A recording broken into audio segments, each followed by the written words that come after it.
Hola gente, ¿cómo están? Hoy vamos a hablar de la reforma laboral, el tema que está en boca de todos los argentinos y tiene a muchos en la incertidumbre. Sinceramente pensé en una forma de no hacer tan pesado el video, pero no se me ocurrió una sin explicar a fondo como a mí me gustaría las partes de la reforma laboral. Así que entre punto y punto comentaré un poco mi opinión para no hacerlo tan pesado y un poco más llevadero. Pero no enfocaré el canal en videos tan serios o formales como este. Sin más que explicar, vamos a ello. Se aprobó la reforma laboral en diputados.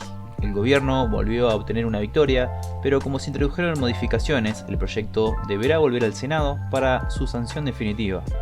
Allí los senadores deberán definir si se quedan con el proyecto tal cual salió del Senado o con el proyecto que volvió modificado de la Cámara de Diputados. Las modificaciones no fueron tan importantes. Básicamente se eliminó el artículo 44 de las licencias y lo más probable es que se termine sancionando la versión modificada. Punto 1. Indemnización por despido. Uno de los puntos más sensibles y donde se tira más fruta. En Argentina, cuando tenés un trabajo registrado, si un empleador te despide sin causa, está obligado a pagarte un mes de sueldo por año trabajado o fracción mayor de 3 meses. O sea, si trabajaste 2 años, son 2 sueldos. Si trabajaste 2 años y 3 meses, son 3 sueldos. Y si trabajaste 15, son 15. Con la reforma, esto sigue siendo exactamente así, pero se especifica lo que se toma como base para calcular el sueldo. El sueldo seguirá siendo el mejor sueldo mensual, normal y habitual, pero no se tomarán en cuenta ítems extraordinarios como premios, bonos, vacaciones, aguinaldo o adicionales. Se agrega la posibilidad, además, de que la indemnización se pague en cuotas de hasta 12 meses, para que no caiga como un meteorito sobre el balance de las pymes. Además, la utilización del monto en caso de pasar un tiempo entre el despido y el pago será conforme a la inflación acumulada, más de un 3% adicional. A ver, la aposta acá es que esto tiene dos caras. Para la pyme del barrio es un alivio no quebrar si tiene que echar a alguien y frena un poco la industria del juicio, pero para el laburante que te calculen la indemnización sin el aguinaldo o los bonos te achica bastante el número final. Lo de las 12 cuotas, con la inflación que manejamos los argentinos a veces, ya sabemos cómo es esto, cómo puede variar. Y bueno, más te vale que ese 3% rinda, si no terminás cobrando caramelos. Fondo de asistencia laboral. Se abre la posibilidad de que los empleadores deriven un monto de entre el 1 y el 2,5% del salario a un fondo para eventuales indemnizaciones por despido, de nombre FAL, Fondo de Asistencia Laboral. Quienes se vuelquen por el fondo podrán descontar esos aportes de los aportes jubilatorios, o sea, el gobierno le permite a los empleadores que todos los meses aporten a un fondo para despidos, de forma que, llegado al caso de tener que afrontar una indemnización, tengan con qué cubrirlo. Los más críticos señalan que esa es plata que dejaría de ir a las jubilaciones. Y si bien esto es cierto, también es cierto que al final del día el gobierno paga jubilaciones con todos sus recursos independientemente de su origen. Si el gobierno prescinde de esos aportes es porque considera que tiene la espalda para hacerlo. En concreto, el gobierno decide utilizar el superávit para abaratar los costos de despido y las contrataciones de las empresas. Esto es básicamente copiar el modelo que ya usó la UOCRA, pero en papel yo creo que suena espectacular. El empleador pone un puchito todos los meses y si te echa la plata ya está. El gran tema es acá, se invierte ese dinero, se deja guardado, ¿quién lo guarda? ¿El Estado? ¿Los bancos? No sé si se aclaró bien ese punto, pero bueno, es como tantas cosas, ver cómo evoluciona con el tiempo. El tema es, si la plata no se invierte para ganarle a la inflación, a la larga, como todo en Argentina, es un peligro. 3. Las vacaciones. Hoy en teoría las vacaciones no se pueden dividir en fracciones de menos de 14 días. Como tantas cosas, en el derecho laboral argentino, la gente muchas veces no le da pelota, pero en teoría es así. Con la ley se vuelve legal poder dividirlas en fracciones de hasta 7 días como mínimo. La temática de vacaciones sinceramente me parece bien, está bien hecho porque a mí me ha pasado en mi trabajo que tengo 21 días. Me pedían sí o sí tomarme la mayoría en verano, o sea 14, y dejarme 7 invierno. Y yo había veces que quería hacerlo al revés y no podía. Así que esta parte sinceramente me parece muy bien. Punto 4. El bendito banco de horas. Este es otro tema que si ya a esta altura no se entiende es porque no se quiere entender. En Argentina la jornada laboral semanal es de máximo 48 horas y la diaria es de 8, o en algunos casos 9. Así lo establece la ley 11.544 y su decreto reglamentario. Con el banco de horas, el límite semanal sigue siendo de 48 horas, pero se puede compensar entre días. O sea, si un día necesitas irte antes por algún motivo, podés trabajar más otro u otros, y de esa manera compensar las horas perdidas. Siempre en tanto no se supere el límite semanal, a partir del cual se estaría tratando de horas extras pagadas con un recargo. La modalidad del banco sería optativa cuando las partes la pactaran.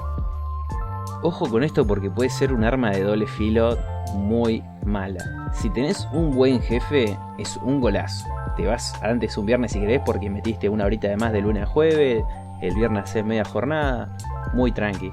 Ahora, si estás en una empresa medio negrera, medio ahí explotadora, se les puede transformar a ellos en una excusa para tenerte a disposición cuando ellos quieran, medio garcarte las horas extras porque no vas a hacer, porque te la van a devolver el otro día que no te necesiten tanto. Hay que estar muy atento a la letra chica acá en este contrato. 5. Servicios esenciales y trascendentales. Acá nos corremos de lo individual a lo sindical, y ese es uno de los puntos que molesta al sindicalismo. En caso de un paro general, ciertos sectores deberán mantener el 75% de su actividad y otros el 50%. Los primeros son esenciales y los segundos los trascendentales. Entre los primeros tenemos salud y educación y entre los segundos transportes y bancos. Y en este punto de los servicios esenciales es donde se arma el quilombo. Acá está la podrida porque para un ciudadano a pie pide a gritos que se obligue a mantener el 75 50% del servicio porque podés mandar a tus hijos al colegio, podés ir a laburar, te salva las papas. Pero anoten esto, los sindicatos van a prender fuego todo antes de ceder ese punto sin pelear porque le sacan todo el poder de apriete que tienen. O sea, básicamente estamos hablando de que les quitan su mejor arma, por así decirlo. 6. Los convenios colectivos expiran tras su fecha de vencimiento, como los yogures, y los de ámbito inferior prevalecen sobre los de ámbito superior. Lo primero no precisa mucha explicación. Si negociás un convenio, determinás hasta cuándo rige y una vez próximo a esa fecha, tenés que sentarte a negociar otro, porque si no, no hay más convenio. Está pensado para que no corra el año 2200 y siga regulándose como si se usaran máquinas de escribir. Por otro lado, la apelación a los convenios de ámbito inferior es muy importante para que no se negocien cosas o beneficios a nivel nacional que luego en las provincias nadie pueda cumplir. Es muy común que se negocien escalas salariales conformes las propiedades de pago de zonas más favorecidas y luego pequeñas empresas del interior no puedan pagar. Eso, indefectiblemente, deriva en trabajo en negro o en empleo público.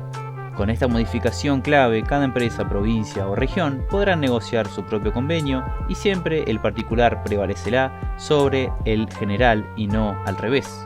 Fíjense cómo toda nuestra legislación laboral está cimentada sobre el voluntarismo buenista de imponer la mejor de las voluntades sobre la realidad. Y tal vez entendamos por qué más de la mitad del empleo privado hoy no está registrado. A ver, puede ser que para mí este sea el punto más coherente de toda la reforma, porque es una locura que un kiosquito o una empresa de 5 empleados de un pueblito del interior tuviera que pagar el mismo salario o la misma escala de salario que una multinacional en el pleno centro de Cava. No tiene punto de comparación. Pero bueno, esto le da un poco más de oxígeno al empleador chico. Creo que no lo veo mal a esta parte. 7. Aportes solidarios y obras sociales. Punto clave. Acá el gobierno quiso meter motosierra a fondo, pero se quedó a mitad de camino. Para los que no saben, en Argentina todos aportamos una parte de nuestro sueldo a los sindicatos, estemos afiliados o no, y a las obras sociales que manejan ellos, aunque tengamos prepaga. Lo mismo hacen los empleadores por nosotros, o sea que en realidad aportamos por partida doble. El gobierno quiso reducir lo que aportan los empleadores a las obras sociales del 6% al 5% y establecer que los aportes solidarios se hagan solo si los trabajadores brindan su consentimiento. Luego, en la negociación previa al tratamiento en senadores, terminó dando marcha atrás. Los aportes a las obras sociales continuarán siendo del 6% y los aportes solidarios tendrán un tope del 2% y pasarán a ser voluntarios en el 2028. Esto último no está mal, pero puede saber a poco. Además, el 6% a obras sociales que aporta el empleador, el trabajador aporta otros 3%. Esto también se mantiene idéntico y es importante para entender por qué tienen tanto poder los sindicatos. Desgraciadamente, todavía queda mucha motosierra para pasar en este sentido. A ver, acá la motosierra se quedó media. Como bien dije, el gobierno arrugó un poco en la negociación. Le pudo bajar un poco el copete a los sindicatos, bajando el aporte solidario. Pero la caja fuerte de las obras sociales ni la tocaron. Acá es donde más aprieta posiblemente el sindicato con el currito de retenerte plata obligatoriamente. Y es una lástima porque, como sabemos todos, la gran mayoría de los sindicatos se lleva toda la plata, tienen sus curros por todos lados, no pelean como tienen que pelear por el empleado. 8. Se crea un programa de promoción de empleo registrado. Es como un blanqueo de capitales, pero para trabajadores. A quienes registren trabajadores informales dentro de un plazo de sancionada la ley, se les perdonaría parte de la deuda por los aportes no realizados y harían menores aportes post-registro por un plazo determinado. Obviamente, con esto se busca lograr un shock en la formalización que habrá que ver si se consigue. En el blanqueo laboral, sinceramente, hay un contraste acá, porque es la historia de siempre en Argentina. Sacan este blanqueo y encima le perdonan la deuda y le bajan los aportes a empresarios que tuvo empleados en negro durante años, que explotó gente en negro durante años. ¿Sirve para que más gente entre el sistema? Sí, probablemente, pero deja con cara de tonto a todos los empresarios que pagaron los impuestos en regla siempre también, y eso es una locura. 9. Régimen de incentivos para medianas inversiones, o RIMI, similar al RIGI, solo que esta sería para inversiones de menor envergadura. Básicamente, aquellos que declaren inversiones de entre 150.000 y 9 millones podrían gozar de una serie de beneficios fiscales. Cabe destacar, para aquellos que consideren que el gobierno no baja suficientes impuestos, que sería la segunda vez que el gobierno ha puesto un programa que prescinde de ingresos fiscales a cambio de incentivar inversiones. Bueno, la verdad el régimen este de medianas inversiones me gusta, lo veo bien, darle beneficios fiscales a empresas que traigan inversiones medianas en dólares, está perfecto, se traducen en más posibilidades de fábricas abiertas, con más puestos de trabajo, siempre y cuando sean reales estas inversiones. Hay que controlar que esa plata se use para producir y no siempre sea la típica bicicleta financiera, ¿no? Y esa es la realidad de la reforma, gente. Ni el paraíso que venden unos, ni el final del mundo que gritan otros. Hay puntos que le dan respiro gigante a las pymes y otros donde la motosierra se quedó sin nafta. Pero acá lo que importa es lo que piensan ustedes, que son los que salen a laburar todos los días o los que tienen un negocio a cargo. ¿Cuál de estos puntos les parece el más justo y cuál el más peligroso? Déjenme su opinión acá abajo en los comentarios, que siempre armamos un buen debate y los leo a todos. Si les sirvió este resumen sin filtros y directo al grano, dejen su like, suscríbanse, la posta, clip y pausa. Y activen la campanita para estar al día con el próximo quilombo o noticia fuerte que explote. Les dejo un ratito más el gameplay para que se relajen. Nos vemos en el próximo video.